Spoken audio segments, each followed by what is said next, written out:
Hi everyone, today I will show you my gRPC server. This server I developed for my mobile shop. The main tasks of this server are requesting data from client, saving this data to DB and sending some information to client. In this project I use gRPC libraries, EntityFramework, AutoMapper Ninject.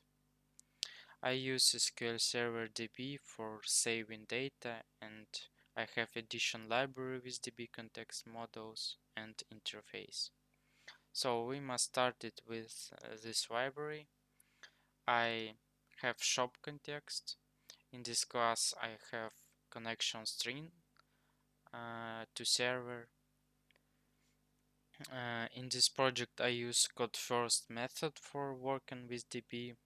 So also I have DB set properties from EntityFramework for creating DB with tables when DB doesn't exist.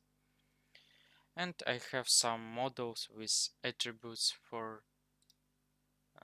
this DB.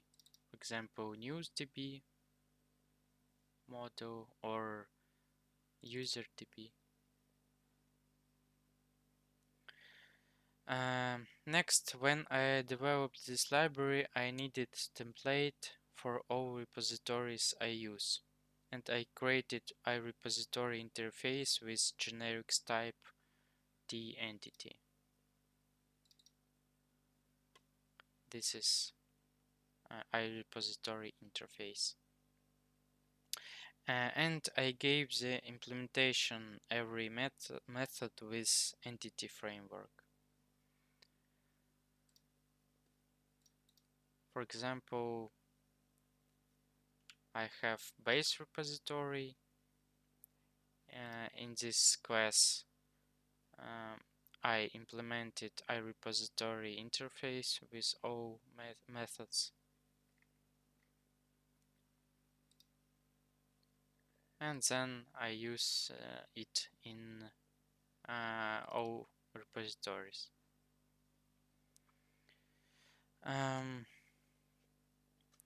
Then I had to create a unit of work class.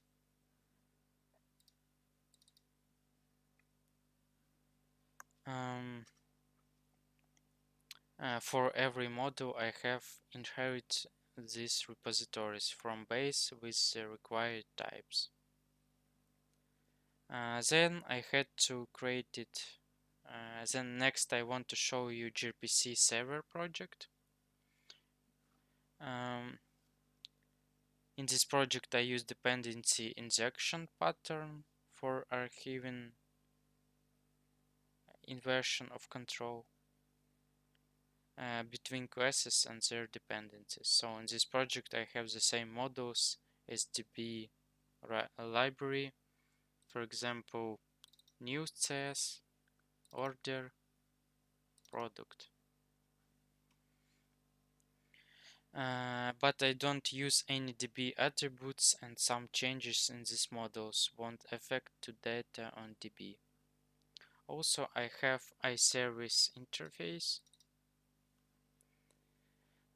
with some methods which I needed for working with data. And I have services classes in which I implemented a service methods. For example, news service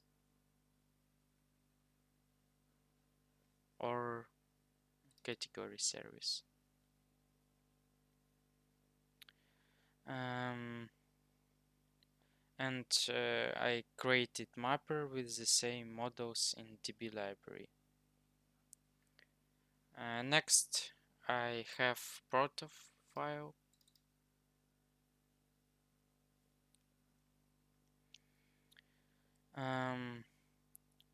This is protofile for gRPC requests and replace.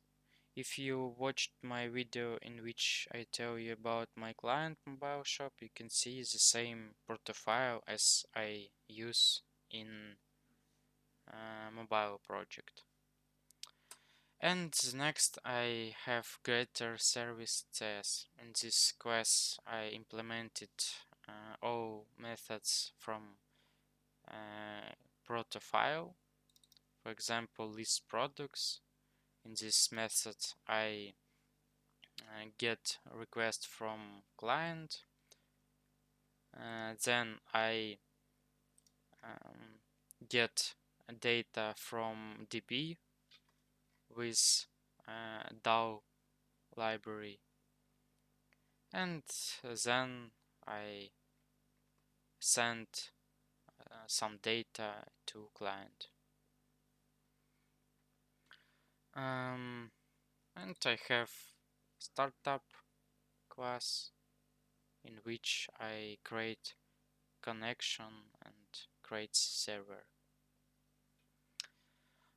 So also I use Microsoft SQL Server Management Studio for connection to DB.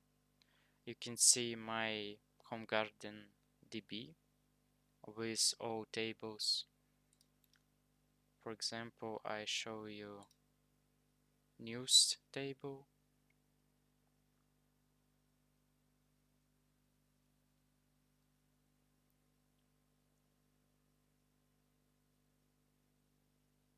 Yeah, this is my only one new in application.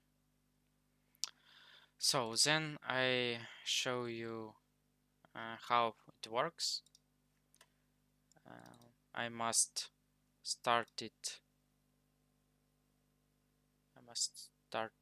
My server.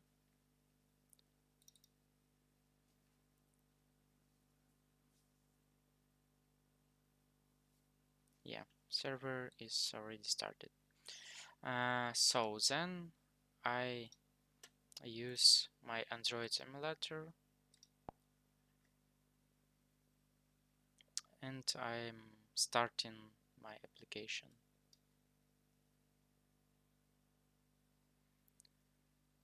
And I get my news and all products.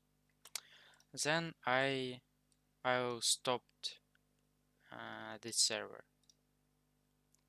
and if I try to reload page, application is loading data, but my server can't request any information. If I reload application,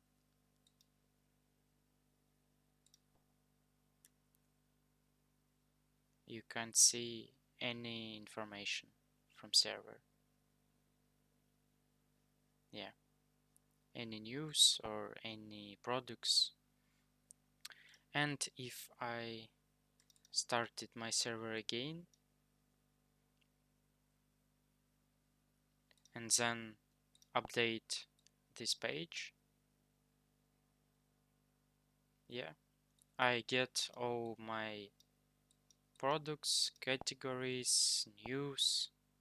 If I reload this page, yeah, and account, etc.